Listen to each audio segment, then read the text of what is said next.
മൂന്നാറിൽ വീണ്ടും പകൽ സമയത്ത് കാട്ടുപോത്തിറങ്ങി വിനോദസഞ്ചാരികൾ ധാരാളം എത്തുന്ന നല്ലതണ്ണിയിലെ ടാറ്റ ടീ മ്യൂസിയത്തിന് സമീപമാണ് വൈകുന്നേരം 3:30-ഓടെ കാട്ടുപോത്തെത്തിയതോടെ വിനോദസഞ്ചാരികൾ ഉൾപ്പെടെ ചിതറിയോടി. വൈകുന്നേരം 3:30-ഓടെയായിരുന്നു മൂന്നാറിൽ കാട്ടുപോത്തിറങ്ങിയത്. വിനോദസഞ്ചാരികൾ ധാരാളം എത്തുന്ന നല്ലതണ്ണിയിലെ ടാറ്റ ടീ മ്യൂസിയത്തിന് സമീപമാണ് കാട്ടുപോത്തെത്തിയത്.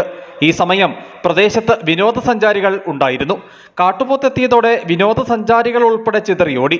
കാട്ടുപോത്ത് ആരെയും ആക്രമിക്കാൻ മുതിരാതിരുന്നതിനാൽ മറ്റ് അപകടങ്ങൾ സംഭവിച്ചില്ല.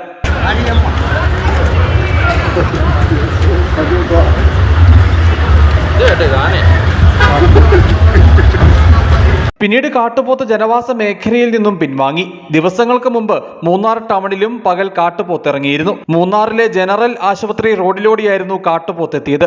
ആളുകൾ ഓടി രക്ഷപ്പെട്ടതിനാൽ അന്നും മറ്റ് അപകടങ്ങൾ സംഭവിച്ചില്ല. മൂന്നാറിലെ ജനവാസ മേഖലയിൽ കാട്ടാനയ്ക്ക് പുറമെ കാട്ടുപോത്തും പതിവ് സാന്നിധ്യമായതോടെ ആളുകളിൽ ഭീതി വർദ്ധിച്ചിട്ടുണ്ട്. വേനൽ കനക്കുന്നതോടെ കാട്ടുപോത്തിന്റെയും കാട്ടാനയുടെയും ശല്യം വർദ്ധിച്ചാൽ കൂടുതൽ പ്രതിസന്ധിയാകും.